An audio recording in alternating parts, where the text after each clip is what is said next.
భజనలు మహాశివుని శివనామ స్మరణతో రాత్రంకా జాగారాలు చేయడం మహాశివరాత్రి ప్రత్యేకతగా మనం చెప్పుకోవచ్చు. జాగారంతో మానసిక ప్రశాంతత, ఆధ్యాత్మిక జ్ఞానం పొందడంతో పాటు పాపాలు తొలగిపోతాయంటున్నారు వెయ్యి స్తంభాల ఆలయ అర్చకులు మణిశర్మ. భక్తులు ఆలయానికి తరలివచ్చి అభిషేకాలు నిర్వహిస్తూ రుద్రేశ్వరుణ్ణి పూజిస్తున్నారు. మరింత సమాచారం మా ప్రతినిధి వేణు అందిస్తారు. మహాశివరాత్రి పర్వదినం అంటే హిందువులందరూ కూడా ఎంతో పవిత్రమైన రోజు. ఈ రోజున జాగారాలతో ఆ రుద్రేశ్వరుని పూజిస్తూ ఉంటారు. అసలు జాగారాలకు సంబంధించి ఎటువంటి నియమాలు పాటించాలి, ప్రస్తుతం వెయ్యి స్తంభాల ఆలయానికి సంబంధించినటువంటి పూజారి మణిశర్మ గారు ప్రస్తుతం మనతో ఉన్నారు. సో స్వామి, ఎట్లాంటి నియమాలు పాటించాలి, జాగారాలు ఉంటారు, అసలు ఏంటి ప్రత్యేకత ఏంటి, ఈ రోజున జాగారాలు ఉంటే వచ్చేటువంటి పుణ్యఫలం ఏంటి? అయితే మనకు సంవత్సర కాలంలో 4 రాత్రులు ఎవరైతే నిద్ర ఆచరించకుండా ఉపవాస దీక్ష చేస్తారో వారికి పూర్వజన్మ సుకృతం ఉండకుండా ఉంటుంది. అంటే ఎటువంటి పాపాలు చేసినా తొలగిపోతాయి అనేది మనకు దేవి మహాత్యం చెప్తున్నది.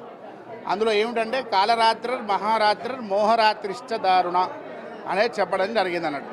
ఏదైతే దసరాప్పుడు కానీ సంక్రమణప్పుడు కానివ్వండి, తొలేకాదశి కానివ్వండి, అలాగే శివరాత్రి ఎవరైతే జాగరణ చేస్తారో వారికి సత్ఫలితాన్ని ఇస్తున్నారు. అయితే శివరాత్రి జాగరణ ఏంటంటే దీనికి ప్రత్యేకమైనటువంటిది 3 రకాలుగా చెప్పబడి ఉన్నది. ఏదైతే యువతరము ఆచరిస్తుందో వారు కేవలం సాత్వికాహారం తీసుకుంటూ దాంతోపాటు అఖండ దీపారాధన చేయాలి. అఖండ దీపారాధన చేసి 26 గంటల సేపు కూడా మనకు అఖండ దీపం పోకుండా చూసుకోవాలి.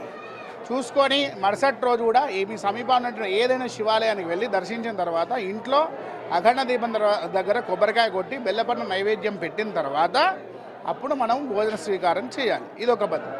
ఇంకోటి, కొద్దిగా వయోవృద్ధులు లేదా ఆరోగ్య సహకరించిన వాళ్ళు ఎలా అంటే పొద్దున టిఫిన్ అల్పాహారం చేసేసి రాత్రి మాత్రం పళ్ళు ఫలాలు తీసుకోవడం అనేది ఇంకో ఆరోగ్యం.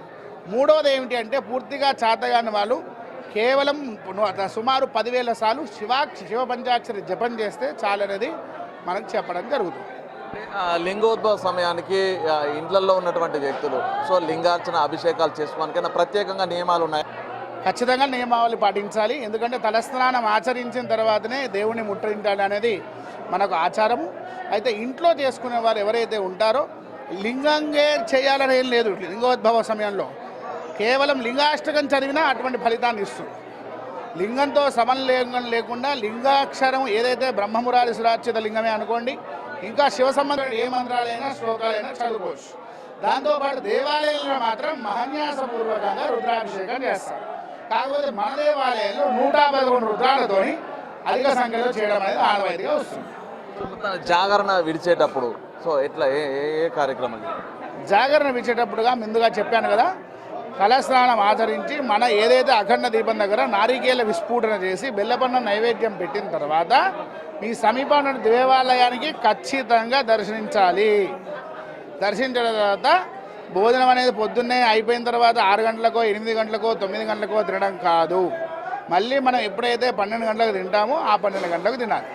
దాంతోపాటు ఏంటంటే ఎవరికైనా బ్రాహ్మణునికి వచ్చిన తర్వాత అమావాస్య వస్తుంది, స్వయం పాకం ఏదైతే ఉప్పు పప్పు ఇవన్నీ కూడా దానమేమని చెప్పడం జరిగింది.